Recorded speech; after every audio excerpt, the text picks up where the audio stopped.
बिस्मिल्लाहिर्रहमानिर्रहीम। मोहतरम सामीन किराम, एक ऑर्गेनाइजेशन है salihashadi.com। ये बहुत अच्छे प्रोग्राम करते रहते हैं जाहिद खान साहब। तो अब ये सोचा है कि एक ऐसा सिलसिला चलाया जाए कि जिसमें इस्लामी ज़िंदगी कुरान और हदीस के मुताबिक कैसे गुज़रे, इस्लामी ज़िंदगी हदीस और कुरान के एतबार से कैसे गुज़रे। ये एक इतना ज़रूरी एक बात इनके जहन में आई कि मुझे लगा कि ये एक वक्त की एक ऐसी ज़रूरत है कि इसके बग़ैर हम दीन के सही इल्म को नहीं हासिल कर सकते, क्योंकि कुरान में एग्जैक्ट असली बात क्या है, हदीस में क्या है। आम तौर पर जो लोग बहुत सारे बयान करने वाले पैदा हो गए हैं इस दौर में, हर गांव में, हर शहर में, हर जगह, और कोई आधी अधूरी बात कह देता है, कोई व्हाट्सएप के किसी चैनल की बात सुन के कह देता है, और वो भी इतने पैदा हो गए हैं व्हाट्सएप के चैनल वाले भी कि ज़रा सा कोई एक हल्की सी बात मालूम हो गई और वो पूरी एक कहानी बना के सुना देते हैं।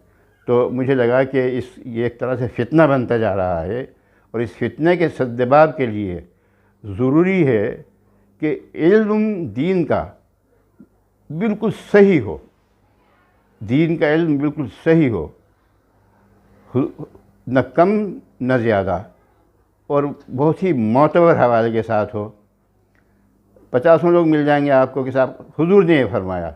अरे भाई, हुजूर ने फरमाया तो आपने उसे कहाँ देखा, उसका क्या हवाला है, या आपको किसी आलिम ने बताया, तो उसका मोतबर आलिम हवाले के साथ जो बयान करे तो हमें वहीं तक महदूद रहना चाहिए। बाकी जो अदलटप बग़ैर हवाले के जो एक चल पड़ी हैं सारी बातें, उसको उस फितने से बहुत निकलना बहुत मुश्किल है। लेकिन इंशाअल्लाह ये सिलसिला जब शुरू होगा तो सब एक दूसरे से कहेंगे कि भाई देखो, ये है फ़ला मामले में ये बात, ये कुरान की फ़लानी आयत में है, ये बात फ़ला बुखारी शरीफ की फ़ला हदीस में है। तो मुझे एक बात याद आई कि जब मौलाना इलियास साहब रहमतुल्लाह साहब रहमतुल्लाह ने ये तबलीगी जमात शुरू की थी, तो उनके खतूत छपे हुए हैं, मौजूद हैं, अभी भी मौजूद हैं। तो उनका ये उसमें उन्होंने तहरीर किया है मौलाना इलियास साहब ने कि हमारी इस तहरीक का, यानी तबलीगी जमात का, जब उस वक्त तबलीगी जमात नाम नहीं था, कलमा तौहीद की जमात और इस तरह के नाम थे, ये बाद में नाम पड़ गया। तो उसमें उन्होंने लिखा है कि हमारी इस मेहनत का मकसद ये है कि हम हर बस्ती के लोगों को वहाँ के आलिम से जोड़ दें, हर बस्ती के लोगों को वहाँ के आलिम से जोड़ दें, ताकि वो हर चीज़ जो है मालूम करके सही समझें उसको। ये उनका मकसद था। अब वो मकसद ऐसा लगता है कि नहीं रहा वो मकसद, बल्कि ये कहा जाने लगा है, ये एक यानी कोई ऐसी बात नहीं है कि जिसमें कोई बुराई हो रही हो, वो तो तंजीम है। तो ऐसा अमलन ऐसा लग रहा है कि जैसे किसी किताब की ज़रूरत ही नहीं है। बाद लोग खुल्ला कहते हैं कि ये किताब, हमें किताबों से मतलब नहीं। तो असल मौलाना इलियास साहब का ये था कि हर बस्ती को, उसके लोगों को उसके वहाँ के आलिम से जोड़ दें।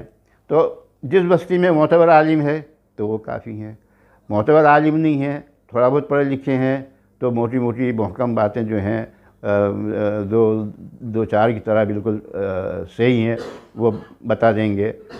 इसी तरीके से अगर किसी चीज़ में शक होगा, शुबा होगा, तो वो आपकी बस्ती के जो आलिम हैं, जो बड़ी बड़ी बातें ही सिर्फ जानते हैं, तो वो किसी बड़े आलिम को जानते होंगे वो, बड़े आलिम से पूछ लें।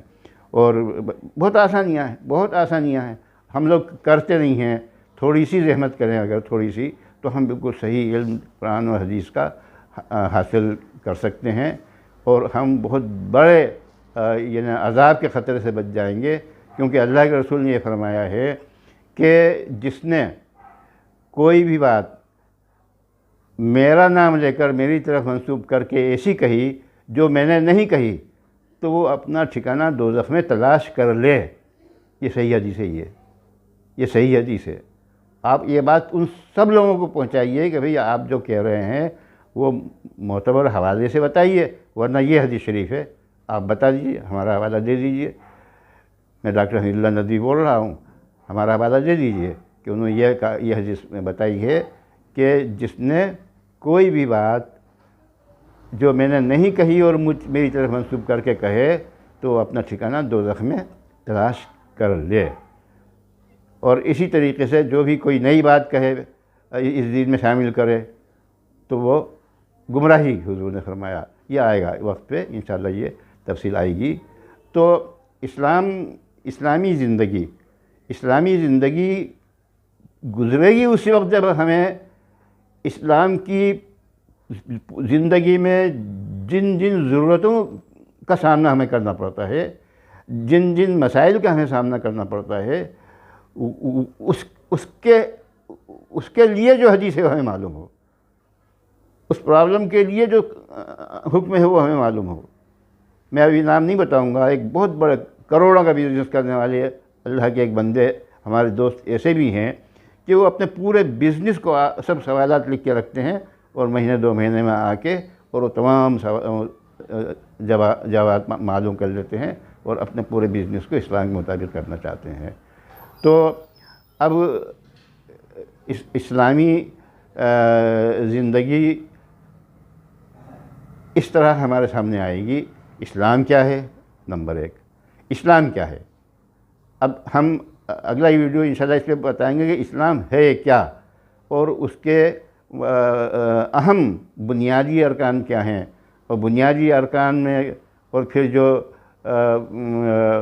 मुस्तहबात हैं, जो वाजिबात हैं, क्या चीज़ जायज़ है, क्या नाजायज़ है, और हमारे शादी ब्याह के तरीक़े, हमारी घरेलू ज़िंदगी, हमारे बिज़नेस के तरीक़े, हमारे रिश्ते नातों से मामलात, दूसरे इंसानों से मामलात, बिरादरान वतन से मामलात, आपस में मुसलमान का मुसलमान से मामला कैसा हो।